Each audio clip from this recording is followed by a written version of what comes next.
안녕하십니까. 혼란한 정치 시사에서를 술술 풀어보는 송국근의 혼술 5월 1일, 1월 5회 인사드립니다. 보통 5월 1일 그러면 메이데이라고 하죠. 그래서 민노총, 노동자들이 거리 집회를 많이 하는데 오늘 저희들 뒤로 보이는 광화문 광장에서는 노동자들 집회가 아니고 정치 집회, 검수완박과 관련한 찬반 집회가 지금 벌어지고 있는 이 상황에서 지금 윤석열 대통령 당선인 대통령직 인수위원회의 사회문화분과 자문위원 김경국 자문위원 모셨습니다. 안녕하십니까? 안녕하십니까? 네. 자, 제가 김경국 자문위원을 급히 모신 이유는 오늘은 사회문화분과 인수위 자문위원 자격이 아니고 국회를 30년 동안 출입한, 네. 30년 출입했죠. 저와 같이 30년을 국회를 거의 같이 출입을 했는데 지금 저 뒤에서 나오는 검수완박에 대한 찬반 목소리, 이것이 국회에서 다수당의 행포로 강행 처리가 되고 있으니 지금 국회 해산 이야기가 나옵니다. 국회 해산. 제가 어제 선거 뒷담화 시간에 그 대략적인 내용을 소개를 들었는데 오늘은 현장에서 그동안 취재를 해온 국회 취재 경력 30년, 청와대 한 2년 하고 나머지 전부 국회죠. 네. 네. 그래서 그 취재 경험을 바탕으로 이게 과연 국회 해산이 가능한가 이 문제를 먼저 짚어보겠는데 일단 국회가 해산돼야 된다고 생각을 하십니까? 해산까지는 모르겠지만 국회 무용론이 지금 비등하고 있는 것은 사실인 것 예, 같습니다. 그래서 특히 지금 그 21대 국회가 그렇다는 이야기죠. 네, 그렇습니다. 예, 그것을 아마 어제 이 밤에 일어난 상황을 대충 봐도 이거 21대 국회는 도저히 안 되겠다 싶을 정도로 큰 충돌이 일어났는데 그 전에 그 여야가 물리적 충돌을 하니까 동물 국회를 맡겠다고 해서 이 국회 선진화법이 제정됐는데 그렇죠. 지금 마치 그 전 단계로 돌아간 것 같아요. 어젯밤 상황을 좀 정리해 주시죠. 예, 그렇습니다. 어제 이제 민주당 주도로 검수완박 1차 법안인 예. 검찰청법 개정안 본회의 처리를 앞두고 여야가 또 물리적으로 충돌을 했습니다. 예, 물리적으로 충돌을 하다 보니까 야당인 국민의힘 측에서는 일단 여성 의원들을 앞장세웠습니다. 박병석 국회의장의 본회의장을 진입을 저지하기 위해서 여성 의원을 앞세웠는데 네, 잘못하면 어떤 다른 문제를 비화가 될 수가 있기 때문에. 예, 그렇습니다. 그런데 그대로 진입을 강행하면서 일부 여성 의원이 다쳐서 구급차가 출동하는 상황까지 발생했습니다. 국민의힘이 불참한 상태에서 결국 표결에 불참한 상태에서 검찰청법 개정안은 결국 찬성 177대 반대 3, 기권 2표로 국회 본회의를 통과했습니다. 그리고 민주당은 곧바로 이제 형사소송법 개정안을 상정했고요. 국민의힘은 또 필리버스터에 나섰지만 민주당은 회기 쪼개기로 불과 6시간 정도 그 정도 만에 끝이 났습니다. 그러니까 이른바 그 살라미 국회 쪼개기 살라미 하나씩 해나간다는 건데 이것이 원래 임시국회 그 회기가 5월 3일인데 보통 30일 동안 30일 하도록 되어 있죠. 그런데 이분도 30일 했다가 이게 도저히 이제 필리버스터하고 안 되니까는 편법을 동원해서 회기를 강제 종료시키고 또 사흘간 공고기간을 거쳐서 한 법안을 또 상정을 하고 이런 식의 일종의 완전 꼼수죠. 그렇습니다. 그래서 형사소송법 개정안은 내일 모레 3일 본회의를 열어서 처리할 방침입니다.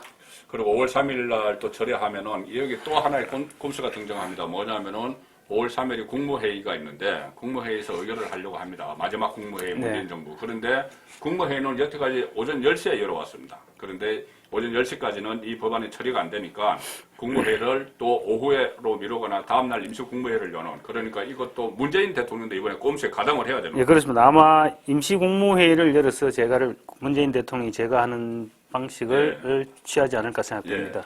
자, 이런 상황이 되니까 이 국회, 과연 21대 국회가 제대로 민의를 반영하고 있느냐 그런 이야기가 나와서 검수완박 법안에 대해서는 국민투표를 붙이자 이런 이야기까지도 나왔었죠. 근데 국민투표는 여러 가지 한계가 있고 잘못하면 위험하다는 것을 제가 몇 차례 말씀을 드렸는데 자, 이렇게 되니 그러면은 그것보다 한 단계 더 나가서 아예 국회를 해산시키자 이런 말까지 나오고 있죠. 네, 청와대 국민청원 게시판에 올라왔죠. 그래서 오늘까지 좀 전 확인해 보니까 88,900여 명. 어제가 6만 5천이었으니까는 하루 사이에 한 2만 3천 명이 더 늘었네요. 네, 그렇습니다.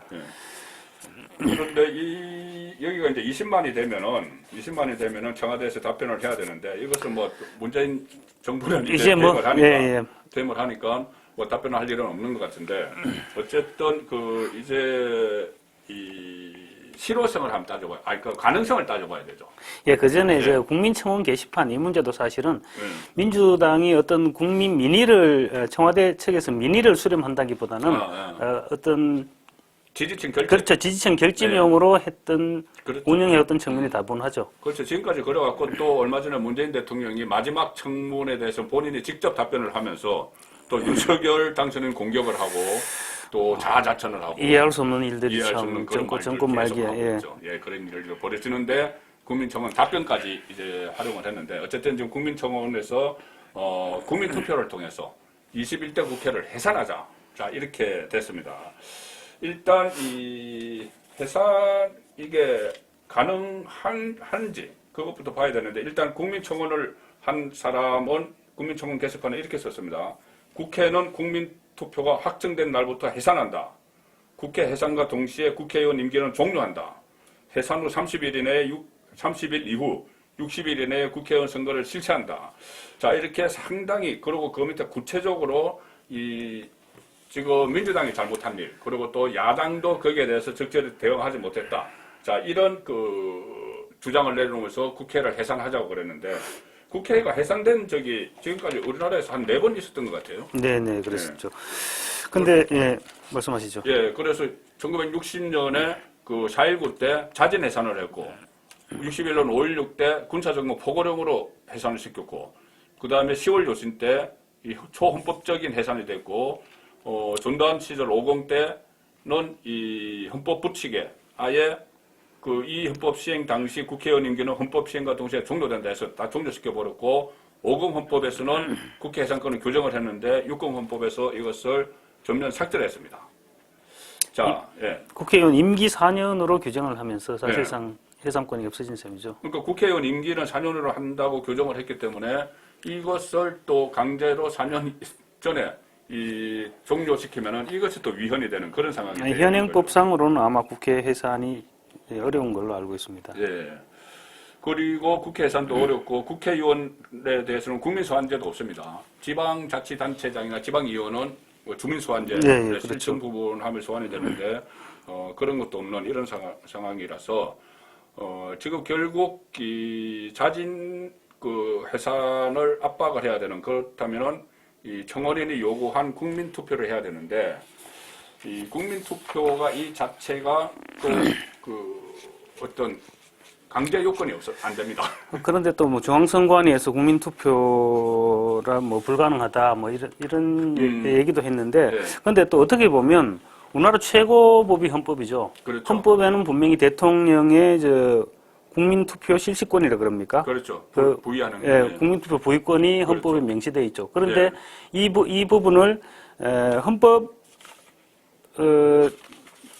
불합치 결정, 지난 국회 국민투표법에 대한 헌법 불합치 결정에 대해서 국회가 이것을 책임을 방기했던 거죠, 지금까지. 그렇죠. 책임을 방기하면서 법을 개정하지 않았죠. 그런데 국회가 입법기관인 국회가 잘못해서 법을 개정하지 않았는데, 그런데 대통령의 국민투표 부의권을 그 법 때문에 제한한다. 어딘가 모순이 있는 것 같거든요. 상당히 모순이 있네요. 국회가 잘못해서 이게 불합치 판정을 받았는데, 그래서는 국회가 빨리 법을 고쳤어야 되는데. 그렇죠. 근데 이제 임무를 방기한 건데, 그 국회를 다른 이유로 해산을 하려고 한다는데 그것 때문에 또 해산을 못하게 되는. 그러니까 국민투표법을 빨리 국회에서 법을 개정을 했더라면 이번에 국민투표를 실시를 할 수는 있거든요. 그렇죠. 그것도 아이러니네요. 그래서 지금 헌법 72조에 보면은 국민투표에 대해서 대통령이 필요하다고 인정할 때 외교, 국방, 통일, 기타 국가 안위에 관한 중요 정책을 국민투표에 붙일 수 있다 이렇게 되어 있습니다. 자, 그래서 국가 안위가 이 국회 21대 국회가 국가 안위에 부정적인 영향을 미치느냐 이렇게 이제 따지게 되면은 논란이 일어날 수도 있는데 이 가령 예를 들어서 이 민주당이 지금 주도하는 국회가 70년 동안 유지되어 온 사법 체계를 흔들려고 한다. 뭐 이런 부분. 그런데 국가 안위라는 부분에 초점을 맞출 수도 있지만 그 앞부분에 있는 기타.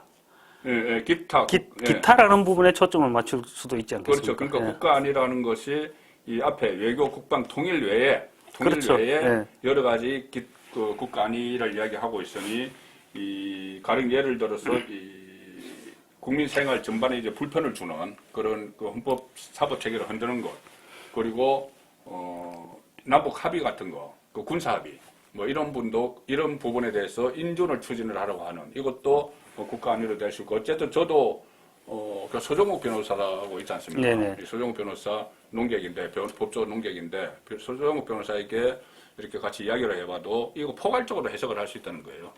그리고 또 중요 정책에 대해서 국민투표를 할 수 있는데 국회 해산이 정책인가? 또 이 문제도 되는데 그것도 이 정책이라는 것도 좀 포괄적으로 해석하면 가능하다. 이게 근데 이제 국민 투표를 한다는 게 반드시 국회 해산에 국한되는 부분은 아니지 않습니까? 그렇죠, 또 뭐 그렇죠. 검수완박에 대한 네. 국민 투표가 될 수도 있으니까 네. 충분히 정책이 될 수도 있을 겁니다. 아, 그렇네. 예. 예, 정책이라는 게 상당히 포괄적으로 해석을 할 수 있는 거고. 자, 그런데 다만 이거는 있습니다. 이 국민 투표에서 국회 해산 찬성이 반대를 앞서게 나와도 해산을 해라 이렇게 나와도 구속력은 없죠. 구속력은 없죠. 예. 근데 그 대신 국회가 상당히 압박을 받게 되겠죠. 엄청난 압박을 네. 받죠. 그래서 조기 총선 가능성은 낮은데 가령 이런 건 있습니다. 이 국민투표법 6장에 보면은 투표 운동에 관한 규정이 있는데 거기 보면은 대선 운동하고 비슷하게 돼요.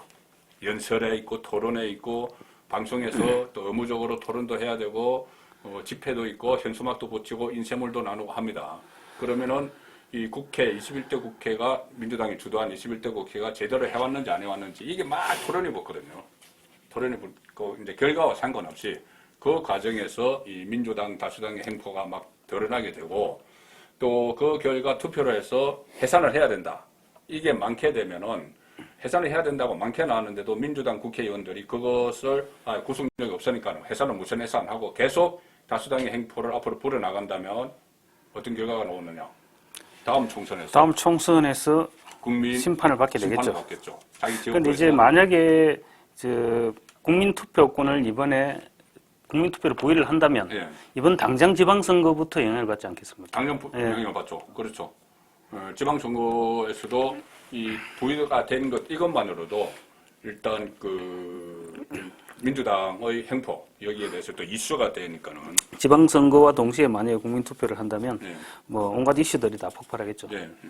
다만 이제 하나 조심해야 될 것은 제가 이 검수완박 국민투표도 신중해야 된다고 말씀드렸는데 이것이 자칫 국민투표 운동이 찬반 운동이 윤석열 정부 처음부터 발목을 잡고 국정 블랙홀이 되어버릴 수가 있습니다. 엄청난 부담이 될 수. 예. 블랙홀이 되어버릴 수가 있죠. 그래서 지금 검수완박은 뭐 6월 1일 날 지방선거 뭐 같이 국민투표하자 이것은 저는 너무 이르다고 보고 이것은 또 하면 위험하다고 보는데 이 국민투표는 치안이 못 박아 놓을 필요가 없잖아요. 그 뭐 6월 지방선거 같이 하자고 할 필요가 없으니 계속 이것은 국민청원을 그 청원에서 나왔기 때문에 이런 방법도 있다는 걸 이슈화시키는 정도로 계속 이것은 유지를 해 나가야 될 것 같습니다. 왜냐하면 이제 국민의힘에서 지금 사실상 큰 카드가 무기가 없기 때문이죠. 예, 그렇죠. 국민의힘에서 별다른 뾰족한 수가 없죠. 윤석열 정부가 처음에도. 그래서 이 가능한 모든 것을 국민 여론에 호소하는 모든 수단은 동원하는 차원에서 지금 이 한 시민사회단체 소속 청원인이 국민청원을 한 이 국회 해산 국민투표 여기에 대해서는 계속 주목을 할 필요가 있겠습니다. 자, 오늘 김경국 인수위 사회문화분과 자문위원 모시고 우리가 오랫동안 30년 동안 출입했던 국회, 국회를 완전히 없애자는 건 아니고 21대 국회를 해산을 하고 새로운 다시 총선을 치를 수 있는지 그 부분에 대해서 짚어봤습니다. 그러니까 어쨌든 지금처럼 뭐 의회 정치를 파괴하고 사실상 국민을 배신하는 국회가 과연 필요한가? 그렇죠. 뭐 이런 비난과 함께 국회 무용론이 지금 좀 거세지고 있는 것은 분명한 것 같습니다. 그렇습니다. 네. 자, 오늘은 여기까지 말씀 듣고 다음에 또 이번에는 윤석열 정부 출범하고 나서 모셔서 또 여러 가지 이야기를 듣도록 하겠습니다. 고맙습니다. 감사합니다.